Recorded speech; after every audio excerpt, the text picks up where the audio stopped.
محترم دوستو، گزشتہ جمعہ آپ حضرات کے سامنے ذکر کیا تھا کہ دلوں کے اندر محبتیں الفتیں پیدا کرنے کے لیے، نفرتوں کو دور کرنے کے لیے، سکون حاصل کرنے کے لیے، گھروں سے پریشانیاں دور کرنے کے لیے بنیادی طور پر ہمیں دین اور دین اسلام پر چلنا ضروری ہے۔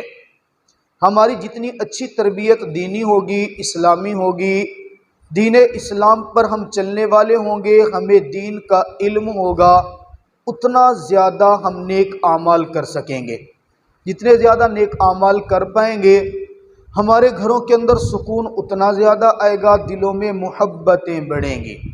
میں نے قرآن پاک کی آیت مبارکہ کا حوالہ آپ حضرات کو دیا تھا کہ ان الذین آمنوا وعملوا الصالحات سیجعل لهم الرحمن ودا۔ میرا رب فرماتا ہے جو ایمان لاتا ہے، نیک اعمال کرتا ہے، نیک اعمال کی بدولت میں لوگوں کے دلوں میں اس نیک اعمال کرنے والے کے لیے محبتیں پیدا کر دیتا ہوں۔ تو اس سے پتہ چلتا ہے کہ دین اور دین پر عمل کرنا یہ محبتیں پیدا کرنے کا بنیادی سبب ہے۔ جہاں ہمارے ذمے دین اسلام پر چلنا اور دین کا علم حاصل کرنا ہے، اتنا ہی زیادہ ضروری ہمیں دین کے مسائل کو سمجھنا اور دین کے احکامات کو سمجھنا ہے۔ آقا نامدار تاجدار ختم نبوت جناب محمد عربی صلی اللہ تعالیٰ علیہ وسلم کی 3 احادیث میں نے اپنے خطبے کے اندر پڑھی ہیں۔ ایک حدیث مبارکہ آقا فرماتے ہیں کہ لا دین لمن لا امانت لہ، جس شخص کے اندر امانت کو سنبھالنے کی اہمیت نہیں ہے نا، جو شخص امانت کے اندر خیانت کرتا ہے، جو شخص امانت سنبھال نہیں سکتا، ایسے شخص کے ایمان کی بھی گارنٹی نہیں ہے۔ یعنی جب ہمیں دین کا علم آئے گا تو ہمیں اس بات کا اندازہ ہوگا کہ جس چیز کو ہم لوگ اتنا اہم نہیں سمجھتے، دین اس کو کتنا اہم بنا کے پیش کرتے ہیں۔ امانت کے اندر بہت ساری چیزیں آ جاتی ہیں۔ آپ کے پاس کسی نے امانت رکھوائی مال کے طور پہ، آپ کے پاس کسی نے امانت رکھوا دی جناب والا جائیداد کے طور پہ، آپ کو کسی نے امانت کوئی بات بتا دی، یہ ساری چیزیں آتی ہیں۔ ان کی حفاظت کرنا اور ان کو سنبھال کے رکھنا یہ ایمان کی علامت ہے۔ ایک امانت وہ بھی ہے جو میرا رب مجھے اور آپ کو دیتا ہے۔ خوش نصیب لوگ ہوتے ہیں وہ جن کو میرا رب یہ امانت عطا کرتا ہے۔ ویسے تو ہماری ہر چیز رب کی امانت ہے، ہمارا بولنا یہ رب کی امانت ہے، قوت گویائی دی ہے تو رب نے دی ہے، جب چاہے چھین لے۔ بہت مرتبہ ایسا ہوتا ہے کہ لوگ بول سکتے ہیں، سن سکتے ہیں، کھا سکتے ہیں، پی سکتے ہیں، دیکھ سکتے ہیں، لیکن زندگی میں زبان گنگ ہو جاتی ہے۔ میرا اللہ یہ بولنے کی صلاحیت ہی لے لیتے ہیں۔ بعضوں کو دیکھنے میں آتے ہیں، اللہ نے دیکھنے کی صلاحیت دی ہے، لیکن امانت ہے، بندہ مالک نہیں ہے، اس کو بیچ نہیں سکتا، بندہ کسی اور کو دینا چاہے۔ اس لیے تو مسئلہ ہے نا کہ انسان یہ جو عام طور پہ کہہ دیتے ہیں میرے مرنے کے بعد میری آنکھیں جی یہ عطیہ ہیں فلاں کے لیے، جی میں جناب والا اپنی آنکھوں کو ڈونیٹ کر کے جا رہا ہوں، یہ کرنا شرعاً جائز ہی نہیں ہے، ناجائز اور حرام ہے۔ وجہ یہ ہے کہ ہم اپنی آنکھ کے مالک ہی نہیں ہیں، اللہ نے ہمیں صرف استعمال کرنے کی تھوڑی سی قدرت دی ہے، ہم اس کے اندر ذاتی تصرف نہیں کر سکتے کہ میری آنکھ فلاں کو دے دو، میرا گردہ نکال کے فلاں کو دے دو، یہ دینے کی گنجائش ہی نہیں ہے، جائز ہی نہیں ہے یہ۔ اسی طرح میرا اللہ، ویسے تو ہر چیز ہی امانت ہے، اللہ نے ہمیں ایک امانت دی ہے جس امانت کو ہم اولاد کے نام سے جانتے ہیں۔ اولاد یہ میرے رب کی بہت بڑی نعمت بھی ہے، اور اولاد انسان کی آنکھوں کی ٹھنڈک بھی ہے۔ اولاد یہ میرے رب کی عطا ہے، رب کی نعمت ہے، جس کو چاہتا ہے میرا رب دیتا ہے، جس کو چاہتا نہیں دیتا۔ بہت سارے لوگ ایسے ہوتے ہیں، بظاہر دیکھنے میں خوبصورت ہوتے ہیں، سمجھدار ہوتے ہیں، مالدار ہوتے ہیں، گورے چٹے بھی ہوتے ہیں، سارا کچھ ٹھیک ہوتا ہے، لیکن میرا رب نہیں دیتا اولاد۔ اس کی عطا ہے، دے نہ دے، امانت ہے اس کی، جس کو دے جس کو نہ دے۔ پھر بہت سارے لوگ ایسے ہوتے ہیں کھانے کو کچھ بھی نہیں ہے، پہننے کو کپڑے بھی نہیں ہیں، رہنے کو گھر بھی نہیں ہے، اور میرا رب لائن لگا کے رکھ دیتے ہیں۔ پوچھو کتنے بچے ہیں؟ جناب 10 بچے ہیں جی میرے۔ پوچھو کتنے بچے ہیں؟ جی 16 بچے ہیں، 17ویں کی تیاری ہے میری۔ اللہ کی عطا ہے، جس کو دے دے جس کو نہ دے۔ پھر بہت سارے لوگ ایسے ہوتے ہیں جن کو میرا رب دینا چاہے بیٹے ہی بیٹے دے دیتے ہیں. یہب لمن یشاء اناثا ویہب لمن یشاء الذکور. جس کو چاہتا ہے مذکر دیتا ہے، جس کو چاہتا ہے مؤنث دیتا ہے. یہ رب کی عطا ہے. پھر اولاد کا مل جانا اتنے پہ اکتفا نہیں ہے، فرمائے یہ امانت ہے رب کی. اب جب رب دینا دیتا ہے دے دیتے، جب لینا چاہتا ہے کوئی روک نہیں سکتا. باپ چاہے نا میں اپنی اولاد کو روک لوں، کروڑوں روپے خرچ کر دوں، نہیں روک سکتا. میرے رب نے جب چاہنا ہے لے لینا ہے. ضروری نہیں ہے کہ بچہ مل گیا تو اب جوان بھی ہوگا، تو شادی بھی کرے گا، وہ بوڑھا ہوگا، تو پہلے مرے گا وہ بعد میں مرے گا. یہ کوئی ضروری نہیں ہے. کتنی مرتبہ ایسا ہوتا ہے کہ باپ بیٹھا ہوتا ہے، اپنے کندھے کے اوپر جوان بچے کی لاش اٹھا کے جاتے ہیں. آسان کام نہیں ہوتا، لیکن کیا رب نے لینی ہے تو لے لینی ہے. وہ واقعہ ہے نا کہ آپ علیہ الصلوۃ والسلام کے ایک پیارے صحابی میدان جہاد میں گئے ہوئے ہیں. جہاد سے جب واپس آئے نا تو ان کی بیوی ہے، یہ فضائل اعمال میں یہ واقعہ لکھا ہوا ہے، احادیث کی معتبر ترین کتابوں میں ہے. یعنی ان صحابہ کا ہمیں سمجھانا، اپنے اعمال سے کر کے دکھانا. خدا کی قسم یہ الفاظ واقعات زبان سے کہنا بڑے آسان ہوتے ہیں، عمل کر کے دکھانا بڑا مشکل کام ہے. بیٹا ہے، چھوٹے سے بیٹے کو چھوڑ کے میدان جہاد میں چلے گئے. اب وہ معاملہ ایسا تو تھا نہیں کہ صبح یہاں سے بیٹھے ہیں 4 گھنٹے کے بعد سعودی عرب پہنچ بھی گئے ہیں. ایسا نہیں تھا کہ صبح یہاں سے بیٹھے جناب 2 گھنٹے کے بعد 4 گھنٹے کے بعد لوگ کراچی بھی پہنچ جاتے ہیں. وہ تو سفر کرنا پڑتا تھا، لمبا سفر. میدان جہاد سے 2 سال کے بعد واپس آئے ہیں. ان کے واپس آنے سے پہلے جس رات یہ پہنچے ہیں، ان کا ہنستا کھیلتا خوبصورت بیٹا فوت ہو چکا. اب بیوی کی سمجھداری دیکھیں. بیوی نے یہ نہیں کہ 2 سال بعد خاوند آیا تو رونا دھونا شروع کر دوں کہ بیٹا فوت ہو گیا ہے جی، میت گھر میں پڑے. نہ، اٹھایا بچے کو کمرے کے اندر لٹایا، لٹا کر کے اس کے اوپر کپڑا ڈھک دیا. ماں کا جگر دیکھے کتنا بڑا ہوگا. بچے کو گھر میں لٹایا، خاوند آیا، بڑے پرتپاک انداز میں ملتی ہے، بڑے محبت کے انداز میں ملتی ہے، اس کے لیے بنتی بھی ہے، سنورتی بھی ہے. احادیث میں آتا ہے اس رات شب زفاف بھی خاوند مناتے. 2 سال کے بعد جو گھر آ رہے، میاں بیوی کے حقوق بھی پورے ہوتے ہیں. کھانا اس کو کھلا کے، زوجیت پوری کر کے، سارا کچھ کر کے. اب بات پوچھتی ہے، یہ بتائیے آپ سے ایک بات کرنی ہے، یہ کریں. آپ کا پڑوسی اگر آپ کے پاس کوئی امانت رکھوا دے اور وہ امانت 2 سال کے بعد 3 سال کے بعد مانگنے کے لیے آئے، کیا آپ اس کو خوشی خوشی واپس کریں گے یا جھگڑا کریں گے؟ بھئی امانت ہے اس کی، اس نے میرے پر رکھوائی، اس نے میرے اوپر اعتماد کیا، بھروسہ کیا. جب وہ مانگنے کے لیے آئے گا تو امانت معاشرت کا تقاضا ہے کہ میں خوشی خوشی اس کی چیز اس کو واپس کر دوں. بڑا ماحول بنا کے کہا اچھا وہ جو اللہ نے آپ کو بیٹا دیا تھا نا وہ بھی تو امانت تھی. آپ کے آنے سے پہلے میرے رب نے وہ اولاد ہم سے واپس لے لی اور اس کی میت ساتھ والے کمرے میں پڑی ہے. اچھا تو نے پہلے کیوں نہیں بتایا؟ کہا کیا کروں، تو خاوند ہے میں بیوی ہوں، آپ کو خوش کرنا، آپ کی ضروریات کا خیال رکھنا بھی تو میرے ذمے ہے نا. آپ 2 سال کے بعد گھر لوٹ رہے ہیں. ایسا نہیں تھا ہماری بیویوں کی طرح صبح نکال دیں جناب جاؤ جی کام کے لیے جاؤ، اور شام کو جب گھر لوٹے پانی کا گلاس بعد میں پی دیا جاتے. پہلے تیری ماں نے آج یہ کیا تھا، تیری بہن تو مجھے ناک چڑھا رہی تھی، تیرے گھر میں مجھے سکون. بندہ سوچتا ہے میں باہر رہوں گھر رہوں. یعنی ایک معاشرہ اس قسم کے. لیکن انہوں نے میت اچھا پہلے کیوں نہیں بتایا؟ آپ کے آرام کو اور سکون کا خیال کیے. شب زفاف بھی منا لی، کیا کرتی؟ آپ کے حقوق پورے کرنا ذمہ تھا. اچھا میں تیری شکایت لگاتا ہوں. ظاہر سی بات ہے اس زمانے میں سب سے بڑی دربار تو میرے آقا کی دربار تھی نا. پہنچ گئے، یا رسول اللہ 2 سال کے بعد آیا ہوں، بیٹا فوت ہو گیا اور بیوی مجھ سے سارے حقوق پورے کر کے کہتی ہے کہ وہ رب کی امانت تھی، اس رب نے تجھ سے واپس لے لی ہے.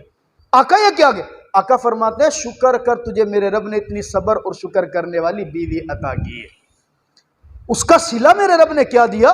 واقعہ تو بڑا طویل ہے، میں تو جملہ یہ سمجھانا چاہ رہا تھا. اولاد میرے رب کی امانت ہے، وہ جب چاہتا ہے لے لیتا ہے. اب اس امانت کے اندر اگر ہم خیانت کریں گے نا، یقین کریں ہمارا ایمان پتہ نہیں سالم رہتا ہے نہیں. اس امانت کی ہم نے حفاظت کرنی ہے. امانت کی حفاظت کی فرمایا جب اولاد پیدا ہوتی ہے نا، والدین کے ذمہ سب سے پہلا کام کیا ہوتے ہیں؟ وہ آئے تھے نا ایک بندہ جناب حضرت عمر رضی اللہ تعالیٰ عنہ کے پاس. ایک باپ آیا اپنے بیٹے کو، نوجوان کو پکڑ کے لایا اور پکڑ کے لا کے کہتا ہے جناب آپ امیر المؤمنین ہے، یہ میرا بیٹا ہے، میری نافرمانی کرتا ہے، میں بڑا تنگ ہوں، اس کو سمجھائیں ذرا. جملہ سنیے گا، اس کو سمجھائیں، مجھے بڑا تنگ کرتا ہے، پریشان کرتے. جناب عمر رضی اللہ تعالیٰ پوچھا ہاں بھیا آپ کیوں پریشان کرتے ہو؟ کہا یا امیر المؤمنین میرے ایک سوال کا جواب دیں۔ کہا سوال کیا ہے؟ کہا یہ بتائیں کہ کیا سارے حقوق ماں باپ کے ہی اولاد پہ ہوتے ہیں یا اولاد کے بھی کوئی ماں باپ پہ حقوق ہوتے ہیں؟ جملہ سمجھیے، یا امیر المؤمنین بتائیے کیا ماں باپ کے ہی سارے حقوق اولاد کے ذمے ہیں یا اولاد کے بھی کوئی حقوق ماں باپ کے ذمے ہیں؟ کہا جی اولاد کے بھی حقوق ماں باپ کے ذمے ہوتے ہیں۔ کہا پھر میرے باپ نے میرا ایک بھی حق نہیں ادا کیا ہے۔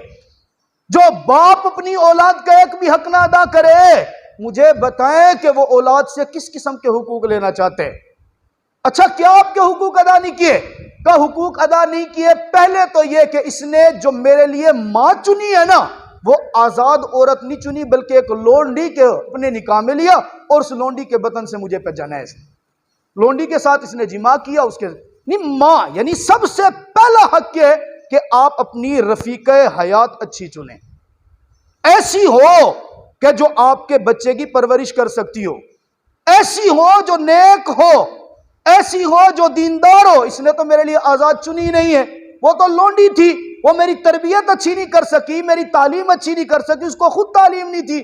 اچھا دوسرا حق کا بچے کی پیدائش کے بعد جو دوسرا سب سے پہلا حق ہے دنیا کے اندر آنے کے بعد پہلا حق، وہ یہ ہوتا ہے کہ اس کا پیارا سا نام رکھا جائے، خوبصورت۔ حدیث میں آتا ہے نا ماں باپ کا اولاد کے لیے سب سے پہلا تحفہ اس کا خوبصورت نام ہوتا ہے۔ اس نے میرا نام رکھا جوول، جوول کا معنی گندگی کا کیڑا۔ جو باپ اپنی اولاد کو ہی نام گندگی کا کیڑا دے رہا ہے، وہ مجھ سے اپنے حقوق کیسے طلب کر رہے ہیں؟ اچھا پھر اس نے میری تعلیم و تربیت کا بھی خیال نہیں رکھا، تو جو باپ اپنی اولاد کے حقوق کا خیال نہیں رکھ رہا، مجھے بتائے کہ وہ اولاد ماں باپ کے حقوق کا کیا خیال رکھے گی؟ بنیادی طور پہ سب سے پہلا کام بچے کے لیے ماں اچھی چنی جائے۔ خاندان کے اندر اپنے بچے کی شادی کر رہے ہیں، اب اگلی نسل کا سوچیں کہ جس لڑکی کو میں چن رہا ہوں اپنے بیٹے کے لیے، کیا وہ میرے آنے والی نسل کو سنبھال بھی سکے گی؟ کیا وہ تعلیم یافتہ بھی ہے؟ کیا اس کو دین کا شعور بھی ہے؟ یا وہ بچے کو کیا کرے گی؟ بے راہ روی پہ چلائے گی۔ غلط رشتوں کا چننے کا انجام غلط ہوتا ہے۔ آپ نے کل پرسوں خبر پڑھی ہوگی، یہ بکھر کے اندر ایک پتہ نہیں مرڈر ہوا ہے، پتہ نہیں خودکشی ہوئی ہے، اللہ بہتر جانتے ہیں۔ وہ لڑکا جس کی یہاں پہ دکان تھی رائل ایلومینیم والے کی، اس نے ایک ایسی لڑکی سے شادی کی جو ناچنے والی تھی۔ عورت کا انتخاب ہی غلط کیا نا، اپنے آنے والی نسل اس کے لیے جو ماں چنی، ماں کا انتخاب ہی غلط کیا نا۔ مجھے بتائے کہ اس سے جو بچے پیدا ہوں گے کل وہ کیا بتائیں گے؟ میری ماں بڑی عالمہ فاضلہ تھی، یا میری ماں بڑی ایکسپرٹ تھی ناچنے کی۔ بچہ پتہ نہیں کل مستقبل میں کیا بنتا ہے، وہ اس کو آر محسوس کرے گا یا فخر، یہ آپ نے دیکھنا ہے۔ آپ چن رہے ہیں تو یہ بات پہلی۔ اب اس کا نتیجہ کیا ہوا؟ غلط انتخاب کا غلط نتیجہ، مرڈر ہوا ہے، پتہ نہیں وہ قتل ہوا ہے، پتہ نہیں وہ اس نے خودکشی کی ہے، اور وہ تو انویسٹیگیشن جو ہوگی جو چلے گی۔ تیسری بات، جب بچہ بولنے کے قابل ہو جائے، سمجھنے کے قابل ہو جائے، اس کی اچھی تربیت کرنا ماں باپ کی ذمہ داری ہے۔ اس کو دین سکھانا، اس کو ماں باپ کا ادب و احترام سکھانا، اس کو پیغمبر کا فرمان سکھا۔ آپ قرآن پاک پڑھے نا، میں نے آیت پڑھی وَقَضَىٰ رَبُّكَ أَلَّا تَعْبُدُوا إِلَّا إِيَّاهُ، رب تعالیٰ نے پہلا حکم دیا تم اللہ تعالیٰ کی عبادت کرو۔ رب ذوالجلال نے اپنی عبادت کے بعد جو پہلا حکم دیا وَبِالْوَالِدَيْنِ إِحْسَانًا، اپنے والدین کے ساتھ احسان کرو، حسن سلوک کرو۔ اگر والدین کے ساتھ حسن سلوک نہیں نہ کرو گے تو نتیجہ غلط بھگتنا پڑے گا۔ یہ بھی ہم نے پچھلے ہفتے میں ہی دیکھا ہے۔ یہی ہمارے اس محلے کے اندر، میں نے تو اخبار میں خبر پڑھی ہے، ایک نوجوان لڑکے نے اپنے باپ کو فائر مار کے قتل کر دیا۔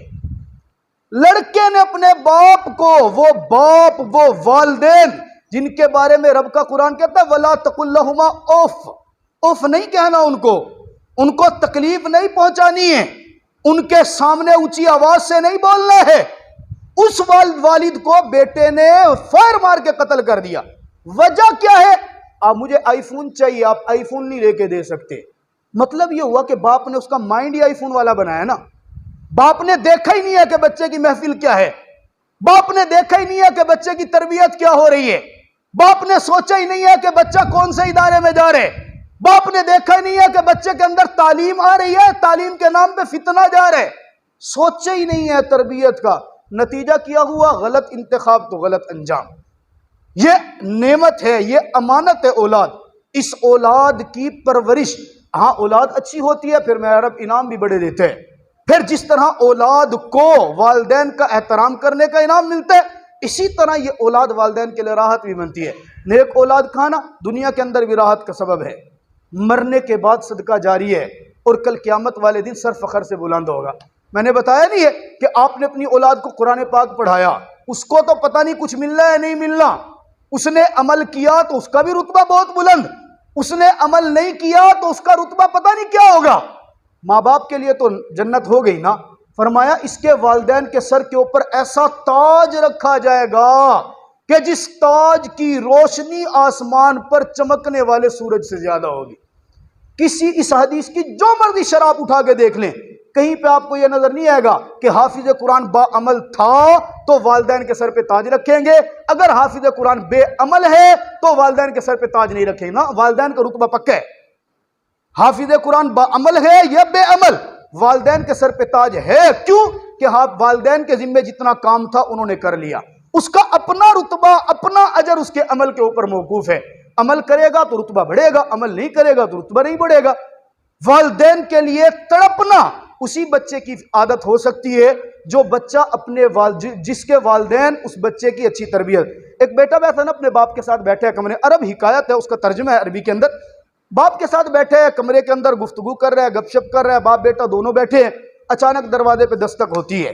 اس نے دروازہ کھولا، ایک بندہ دھڑام سے اندر داخل ہوا، سیدھا کمرے کے اندر آیا تو شخص کی شکل کو دیکھ کر اس کا باپ بڑا پریشان ہو گیا.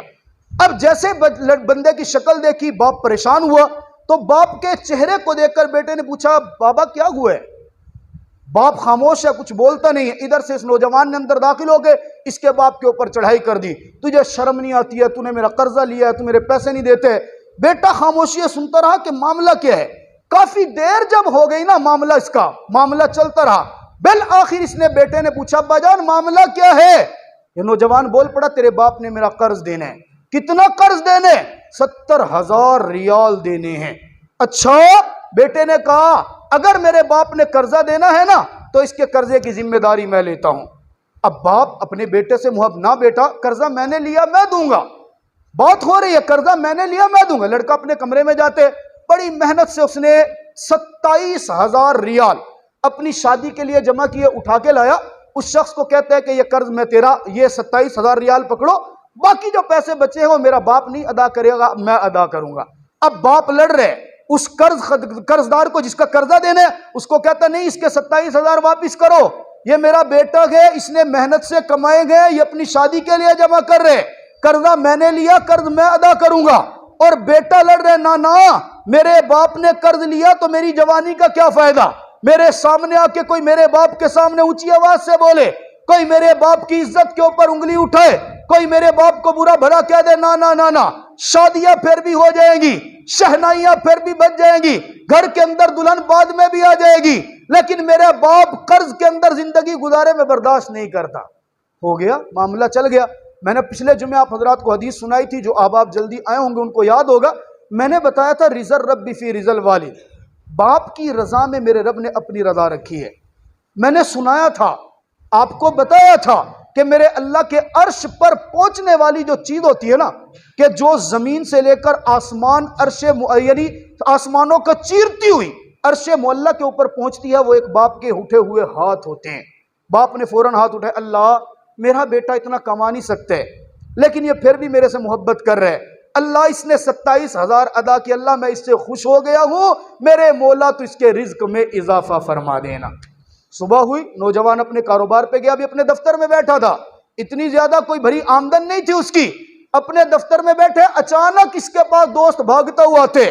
ہمارے علاقے کے اندر ایک شخص نے نیا پروجیکٹ شروع کیے، اس کو اپنے پروجیکٹ کے لیے قابل، محنتی، امانت دار، دیانتدار نیک شخص کی ضرورت ہے، اور اس نیک شخص کو وہ اپنے پاس رکھے گا تو پہلی تنخواہ 70,000 ریال دے گا. اور اس کام کے لیے میں نے تیرا اس کے سامنے نام پیش کیا، تجھے وہ پسند ہے، اب تو آپ جائیں انٹرویو دیں. یہ نوجوان کہتا ہے جب میں جا کے انٹرویو دینے کے لیے آیا، میرا انٹرویو اس کو اتنا پسند آیا کہ اس نے اسی وقت محفل میں نہ کم نہ زیادہ، نہ تھوڑے نہ زیادہ، پورے 70,000 ریال نکال کر ایڈوانس میرے پاس رکھے. میں نے 70,000 ریال اٹھائے تو رونے لگ گیا. اس کمپنی کے مالک نے پوچھا روتا کیوں ہے؟ کہا روتا اس لیے ہوں، کل میرا باپ 70,000 ریال قرض کے نیچے دبا ہوا تھا، میرے پاس صرف 27,000 تھے، میں نے جا کے قرض ادا کیا۔ میں نے پیغمبر کا فرمان سنا تھا کہ جب باپ اپنے بیٹے کے لیے ہاتھ اٹھا کے دعا کرتا ہے، میرا رب اس کی دعا کو کبھی رد نہیں کرتا۔ کل میرے والد نے خوش ہو کر میرے رزق کے اضافے کے لیے دعا کی تھی، آج میرے اللہ نے مجھے اتنا دیا کہ میں اپنے والد کو قرض سے آزاد کرا سکتا ہوں۔ یہ تو میں بات عرض کر رہا ہوں، اولاد نعمت ہے، اولاد امانت ہے۔ اس امانت کے اندر اگر ہم نے خیانت کی، خیانت کیا ہوگی؟ اس کی اچھی تربیت نہ کریں، اس کو اچھے اخلاق نہ سکھائیں، اس کو اچھے لوگوں کے پاس نہ بٹھائیں، اس کے اخلاق کا خیال نہ کریں۔ آپ یقین کریں، صرف یہی نہیں ہے کہ آپ نے اس کو اچھے آداب نہیں سکھائے، اچھے اخلاق نہیں سکھائے تو زندگی گزر جائے گی، نہ نہ نہ۔ حدیث مبارکہ کے اندر آتے، واضح مشکات شریف میں حدیث ہے، بخاری شریف کے اندر حدیث، آپ پڑھیں حدیث مبارکہ۔ جب بچہ بالغ ہو جائے، بالغ ہونے کے بعد شادی کے قابل ہو گیا، اب والدین اگر اس کی شادی میں تاخیر کرتے ہیں، والدین کا حق ہے اس کی فوراً سے پہلے شادی کرو، اگر والدین شادی میں تاخیر کرتے ہیں اور اس تاخیر کے باعث یہ لڑکا یا لڑکی کوئی گناہ کرتا ہے، ذرا توجہ سے سننا، یہ لڑکا یا لڑکی کوئی گناہ کرتا ہے، اس گناہ کا عذاب جہاں اس بچہ یا بچی کو ہونا ہے، اس سے کئی گنا زیادہ اس کے ماں باپ کو میرا اللہ عذاب دے گا۔ وجہ کیا ہوا کہ بچہ اگر گناہ کے اندر گیا ہے تو اس گناہ سے بچانے کے اسباب والدین نے پورے کیوں نہیں کیے ہیں؟ آج ہمارے ہاں کیا ہوتے ہے، بچہ جوان ہو گیا، کاروبار سنبھالے گا تو جناب والا ہم شادی کی طرف سوچیں گے، اپنے پاؤں پہ کھڑا ہوگا تو شادیاں سوچیں گے، اور اپنے پاؤں پہ کھڑا ہوتے ہوتے پتہ نہیں کس کس چیز پہ کھڑا ہو جاتے ہیں۔ اللہ تعالیٰ مجھے اور آپ کو سمجھنے کی توفیق عطا فرمائے۔